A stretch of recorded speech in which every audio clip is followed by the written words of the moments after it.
college professor one day, I have to go, go ahead and go get my degrees, work in the field for a while, and then eventually come back. No, you don't have to. You know, That model, that's a popular model. You don't have to. No, you can go straight through.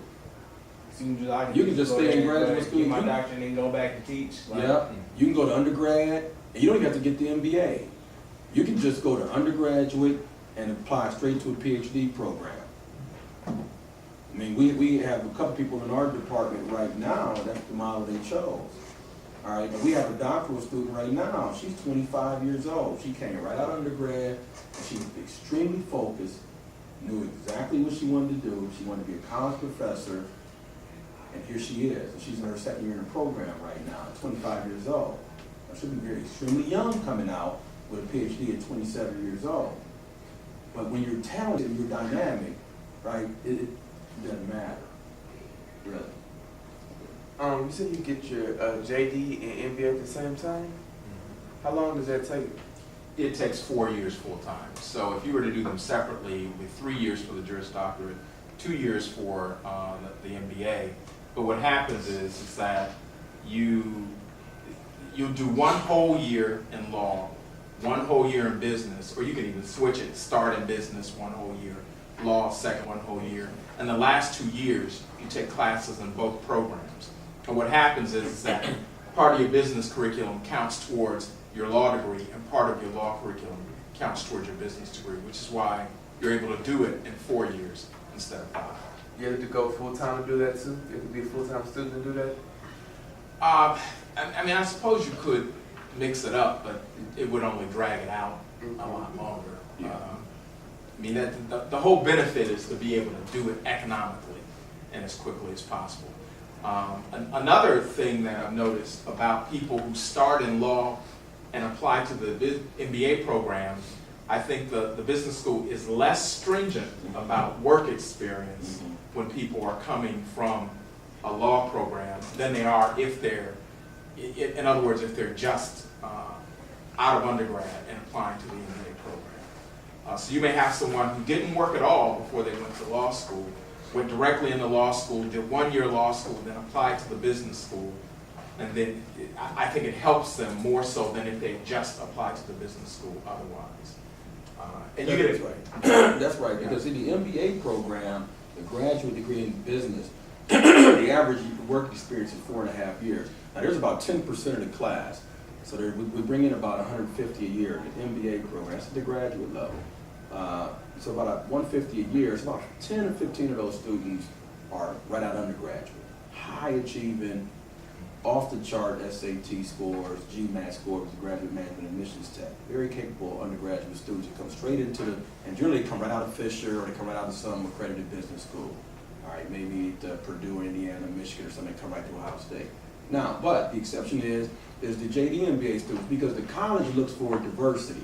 And that's just not diversity in race or gender, but it's also diversity in skills. The law students bring a different set of skills. Okay, and so to make the class a little bit more diverse in thought, okay, and in discussion and riches, because it's a tremendous amount of group work in the MBA program, then we bring the JD MBAs, we bring the MD MBAs, who wants to also get their master's in business. So there's different types of joint degrees that you can put together with business and succeed at the graduate school level. Okay. Now, one thing I do want to say is that let's go back to the undergraduate level. Now, one thing that I submit that is extremely critical at the undergraduate level is you have, and this was painful, it'll be painful to everybody, but you have to, it goes back to elementary schools. I impress it upon my own kids, and they're just a elementary and middle school, is you have to read and you have to learn and like to write. You have to, especially for everybody in here who wants to go in law and business. You have to be able to put your thoughts on paper. You have to be able to write. And it's a tremendous amount of reading. So you have to get up to speed on that in terms of your freshman year. You got to get up on that curve fast. You got to get that, you got to get up on that learning curve as quick as you can. Okay? And that's the ability to be able to discipline yourself to get now as a professor, when you move from the high school level to the college level, it's just expected. There's a tremendous amount of just cold calling, right? Because the expectation is when you come into the classroom, you're prepared. The syllabus is the contract.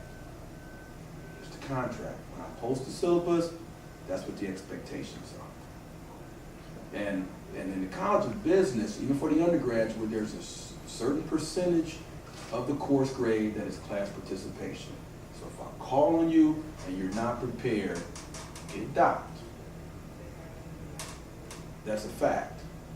Okay, that's why it's inherent and it's of high importance that you step into the classroom in any class as a freshman. I don't care if it's the mathematics that you're going to be taking, if it's the English, if it's the composition, if it's the writing, if it's the history, if it's the chemistry, it's the biology, whatever it is that you're taking that freshman year, take it upon yourselves to get up to speed on the reading and the writing, okay? Because that will save you a lot of heartache. What I'm saying is, as you move forward and you start thinking about law school and you're expected to take that LSAT, because if you want to get into the highly competitive law schools, and like the Ohio States of the world, and the highly competitive MBA program, or whatever graduate school program you may do, your pathway, you may end up in medical school, or you may end up in veterinarian school. You could end up in any type of graduate program, master's degrees in history, or biology, or neuroscience, whatever it is. Okay, it can become very, very time. And one of the things that can set you apart is when you can write. Now, part of my job as a college professor, as a tenure track professor, is teaching and research.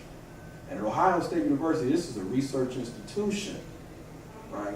A tremendous, one of the flagship institutions in the world in terms of scholarly research being done right here at this campus. It doesn't matter what the discipline is, okay? So what that means is a big part of my job and my success, and my future success, is on my ability to be able to write. And that's to be able to write good, quality enough research to get my work published and leading to consider academic. As an undergraduate, you might as well start pushing that pencil as soon as possible.